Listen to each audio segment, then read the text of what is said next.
Hello বন্ধুরা, আসসালামু আলাইকুম। সবাই কেমন আছেন? আশা করি অনেক ভালো আছেন। তো ভিডিওতে অনেক কিছু দেখছি এবং ফেসবুকে অনেকের ভিডিও অনেক কিছু বলছে শুধু এই মানুষটার জন্য। তা আপনারা একটা ভিডিও দেখুন সামনে। আমরা নুন খেয়ে নমখালি করতে রাজি না।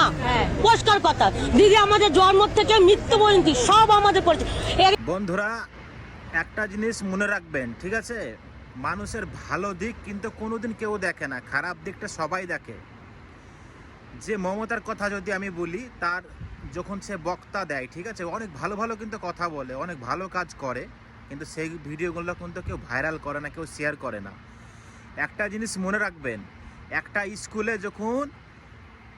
স্কুলে কম করে একটা মাস্টার যখন ছাত্রদেরকে পড়ায়, দেখা গেল একটা ক্লাসে 100টা ছাত্র পড়ে, ঠিক আছে, সেইখানে দেখা গেল দুটো ছেলে ফেল করে যায়। সে কি বলে জানেন? মাস্টার ভালো নাই, স্কুল ভালো না।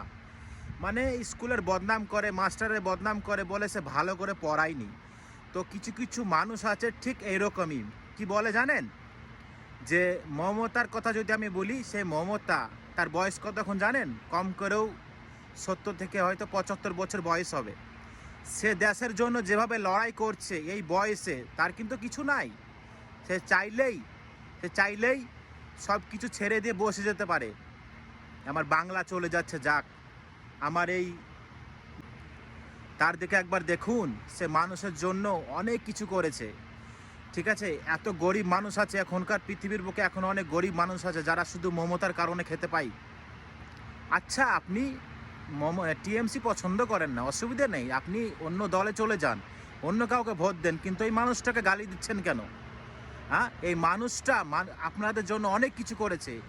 আমার তো মনে হয় না আমার লাইফে আমি কোনো নেতা, কোনো প্রধানমন্ত্রী, কোনো কাউকে এই মমতার মতন এত উপকার করতে আমি আজ পর্যন্ত দেখিনি। আমি নিজের টাকা পাই, নিজে, ঠিক আছে, আমি 2বার টাকা পেয়েছি, 1,500 টাকা করে। শুধু টাকাটার জন্য বিষয় না, আলহামদুলিল্লাহ আমি মাসে 40,000 টাকা কামাই, বিষয়টা টাকার বিষয় না। কিন্তু এই যে মানুষ গরিব, অনেক গরিব মানুষ আছে, এই যে শুধু মমতার কারণে অনেক মানুষের বাড়ির চুলহা জ্বলে, সেটা আপনারা জানেন?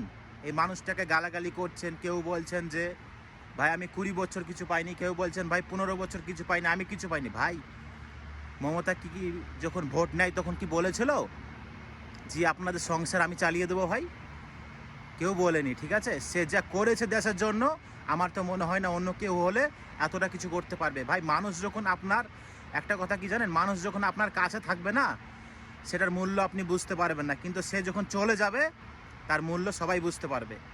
তাই আপনাদেরকে একটাই কথা বলবো, মমতাকে কেউ গালি দেবেন না। যেদিন সে চলে যাবে না, সেদিনই বুঝতে পারবেন। এখন আছে, আপনারা বুঝতে পারেন না। যদি বিজেপি ভুল করে চলে আসে না, হ্যাঁ, আপনাদের ঘরে মেয়ে আছে, আপনাদের ঘরে বোন আছে, আপনার ঘরে মা আছে, তারা রাস্তায় ঘুরে বেড়াবে, রাস্তায় গড়াগড়ি খাবে। হ্যাঁ, তাদের মুখে আর বেশি কিছু আমি বললাম না, ঠিক আছে? ওকে ধন্যবাদ।